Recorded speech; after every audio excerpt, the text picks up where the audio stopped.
afternoon, everyone. Hasn't it been a fantastic conference? Everyone enjoyed themselves?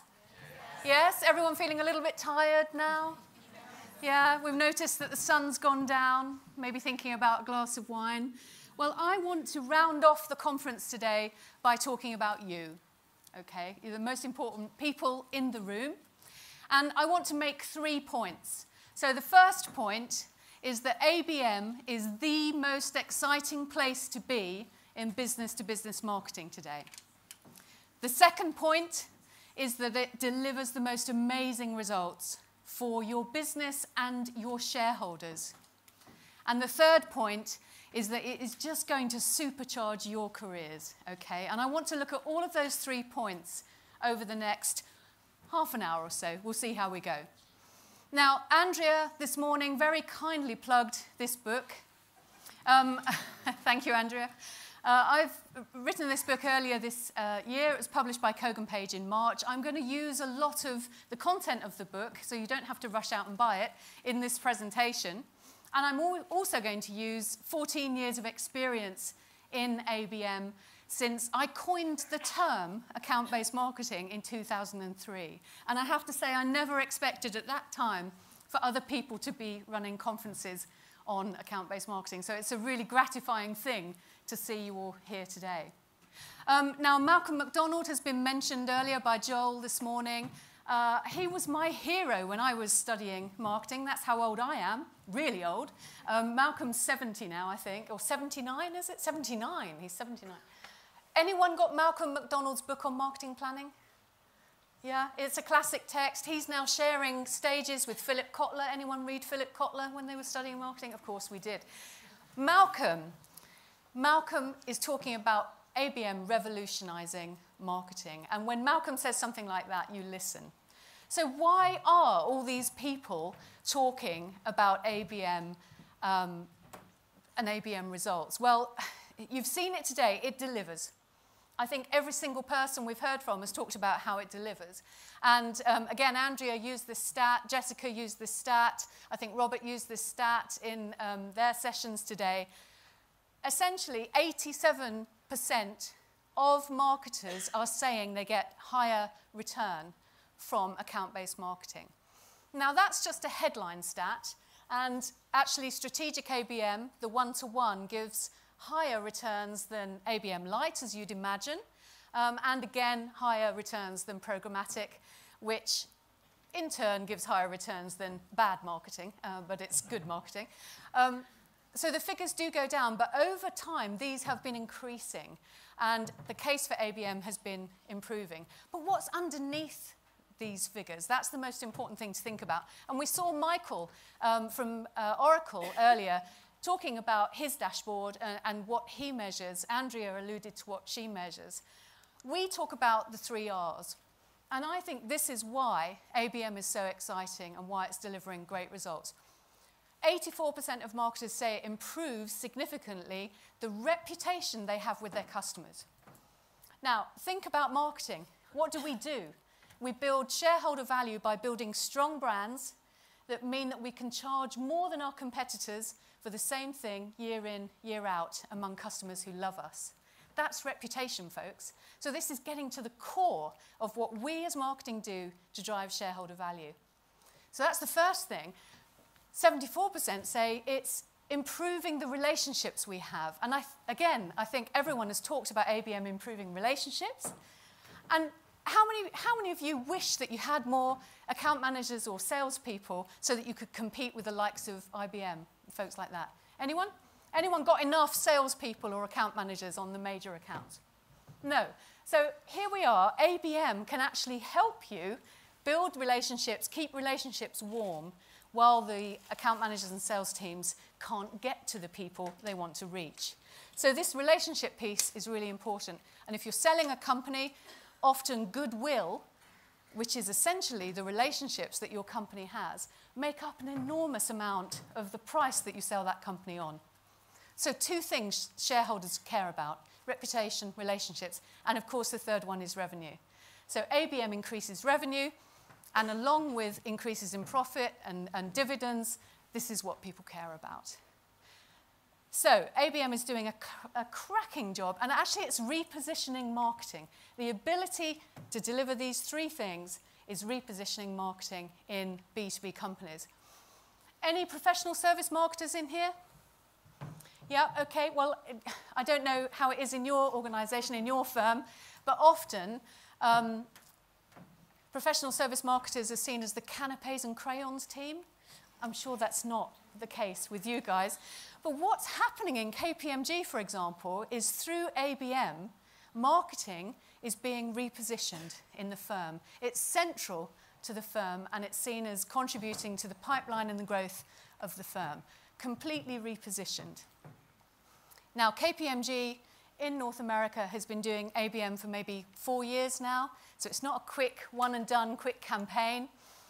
And our research has shown that actually you need to be doing this for a good couple of years to drive those significantly higher results. Please raise your hand if you've been doing it more than 2 years.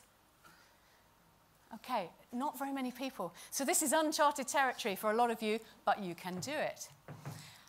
The reason why this is important is marketing's under pressure to be more effective. Raise your hand if you're not. Yeah, okay. So you're trying to do more with less. ABM can deliver more with less.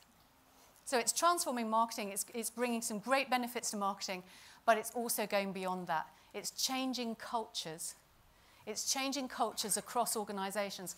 I run a global ABM council, companies like Cisco, Microsoft, KPMG, so on it, SAP.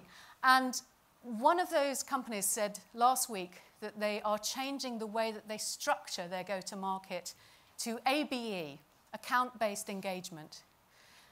Completely changing the way sales and marketing are working because of ABM, because of the culture change around this.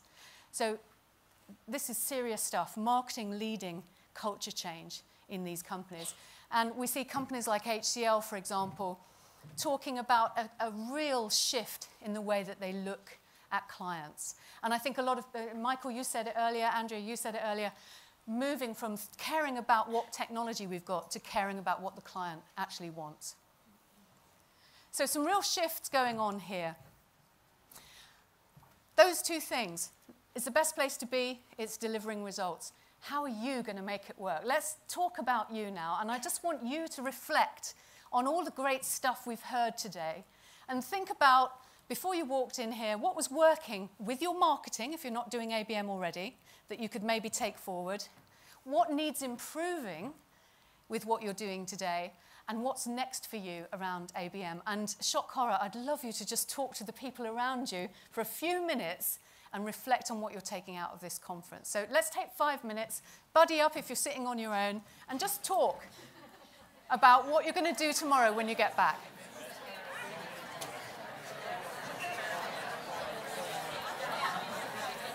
Who'd like to share? Come on, don't be bashful, because we'll all learn from each other. That's the wonderful thing about ABM. Aha, we have a sharer. Thank you. Yeah, so we do quite a lot of persona marketing. It's kind of another buzzword. It's another event this week all around that. So it's kind of second buzzword event of the week. And we've recently transformed all of our nurture to be lined up to persona. So I guess same principles today in moving away from talking about product and talking about what matters to people. So we're talking to people. So I think kind of walking away from today, what we'd like to do is take the persona nurtures that we've built out and line them up to key accounts. Fabulous. There you go. I think that's absolutely fabulous. Round of applause for this gentleman, linking the buzzwords. Nice. And actually, the power of personas, particularly when you get to ABM, like ABM, programmatic ABM, absolutely fantastic. Because, of course, they're deeper than just profiles. So personas, another really good thing to look into, folks, if you haven't already. Anyone else? What are you doing? What are you going to do different down this end of the room?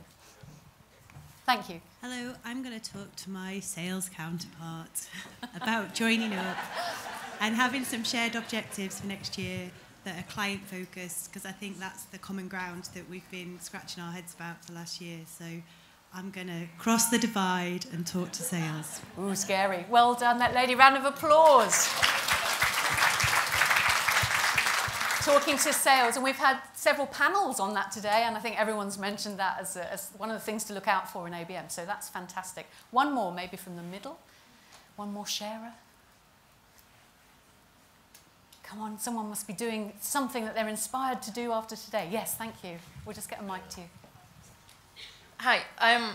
I would definitely say after the last panel that I'll be focusing a lot more on the strategy rather than worrying about all the tech. Yeah. You go on the websites and there's hundreds and thousands of different suppliers and everybody does a bit of this, bit of that.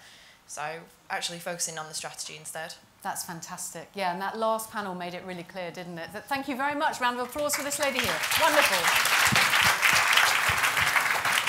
Okay, so applying ABM to other principles to make your marketing even stronger, lining up with sales and making sure you get your strategy right before you get into tech. Some really good next steps out of today's conference. So how are you going to be successful? That's what I really care about now. How are we going to make you guys in this room more successful as you leave this conference? Well, the first thing I would say is anticipate the challenges you're going to face. You've heard a lot of them today from various different speakers, and Joel also had a chart that showed some challenges.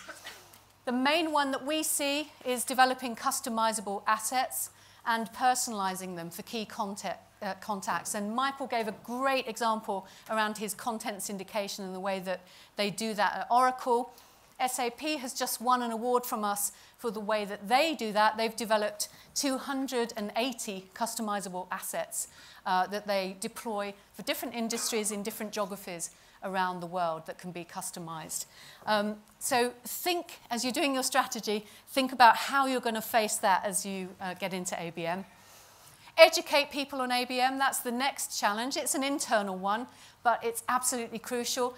If you remember, Andrea said she wished she'd actually spent more time teaching, training other people, particularly in sales, about what ABM is. And we see you'd be much more successful if you just spend the time up front making sure everyone knows what ABM is, what their role is in ABM, and what it's going to deliver for them.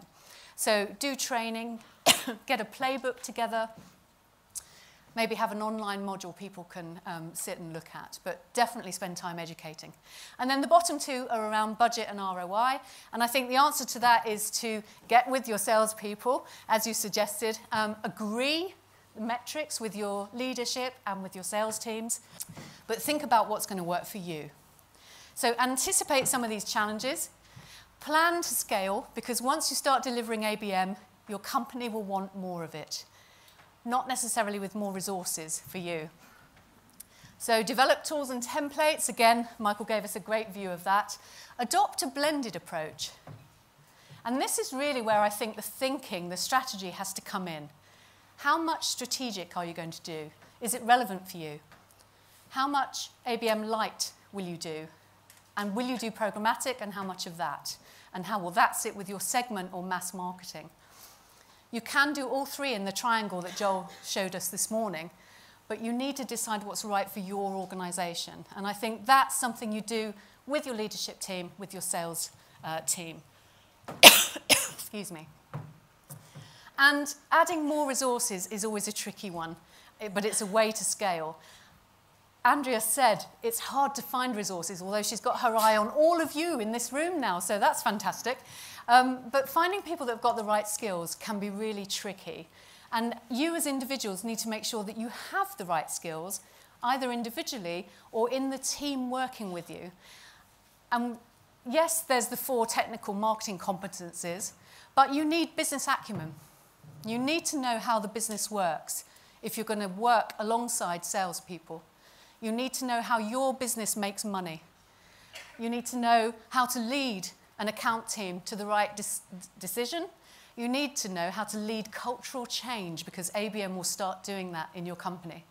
And you need to collaborate across your organization. We've talked about sales and marketing alignment. What about delivery? What about finance? What about IT in the way that they touch the customer? So make sure that someone in your team, if it's not you, has got these skills. The career path is interesting. People come into ABM not just from marketing, not just from communications, but from sales, from business development, and from other areas of the business. And they go on to some interesting roles, and I want to come back to that in a minute. But I think the most important thing you can do now is to learn from other people, because they've been doing ABM for a while. Excuse me. And in my book, I had the Magnificent Seven. And we've got two of them here with us today, Andrea and Dorothea from DXC Technology. Sorry if it wasn't flattering, ladies, the pictures. I feel like Theresa May with the coughing here today. And I want to share with you the main tip that each of these Magnificent Seven gave to me to pass on in this book. So Eric Martin, SAP, said, read as much as you can. There's so much out there about ABM, so much is written. So read, decide what's relevant to your organisation, and shortcut by learning the lessons from other case studies and so on. Andy Padak at Microsoft said, make sure you've got a mandate. Don't just bolt this onto your job without telling anyone. Make sure your business leadership have given you the support to do this, and then get the team that's going to make it work in your organisation. Andrea made a great point about making sure you get the right accounts in the programme, because if you get the wrong accounts and you don't deliver results, your programme's dead. So choose the right accounts up front, and that should be a collaborative operation with your sales and business leadership. Julie Johnson from KPMG said that you are uniquely positioned to really understand what you have in your organisation and really understand what the client, what the customer needs, and to bring those things together. You have sight into both organisations as an ABMer, and she said, relentlessly focus on where those two things meet. And then Dorothea had great advice about speaking the language of sales. Don't talk to them about downloads, website visits. Talk to them about how many meetings have we got, how many opportunities to find new contacts in an account. Talk to them about the things that they care about.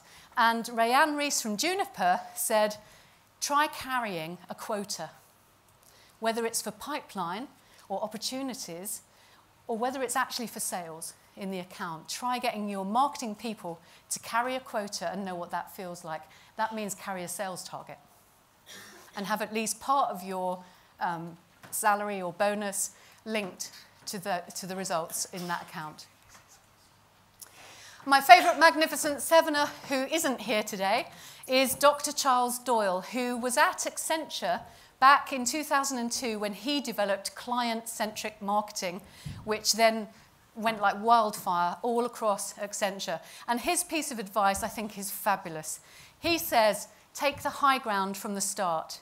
Don't be the person that takes notes at the sales meeting or the account team meeting. Don't go and get the coffees. Don't organise the events and just do the buffet and the leaflets. Take the high ground about how your company is going to be positioned in that company and how you can use marketing techniques to achieve that. So bring all your marketing knowledge to bear and be there as a strategic advisor, not as the person that does canapes and crayons. I love that piece of advice, and it's perhaps why Dr. Doyle went on from Accenture to be CMO of Clifford Chance, Magic Circle law firm, and CMO of Jones Lang LaSalle globally. He used his experience at Accenture to power his career, and so can you. So where is ABM going to take you, ladies and gentlemen? It could take you up the leadership ladder in account-based marketing. So you're doing different types of ABM, you're doing ABM into bigger and more important accounts, or you're running the whole ABM program for your company. It could take you into marketing leadership. So you could be responsible for a sector, for a country, or perhaps for the whole field marketing operation for your organisation. Or it could take you to CMO level, if you want it. It could also take you to business leadership. So we've seen people go onto sales and onto account management and to business unit leadership. So the sky's the limit, folks, with ABM. You're in the right place. I think there's lots to celebrate. It's the place to be. It delivers fantastic results for your shareholders, and it can really drive your career. So I think we've got a reason to celebrate, and I happen to know that Joel has got drinks on ice waiting for us, so I think we should raise a glass to ABM. Thank you.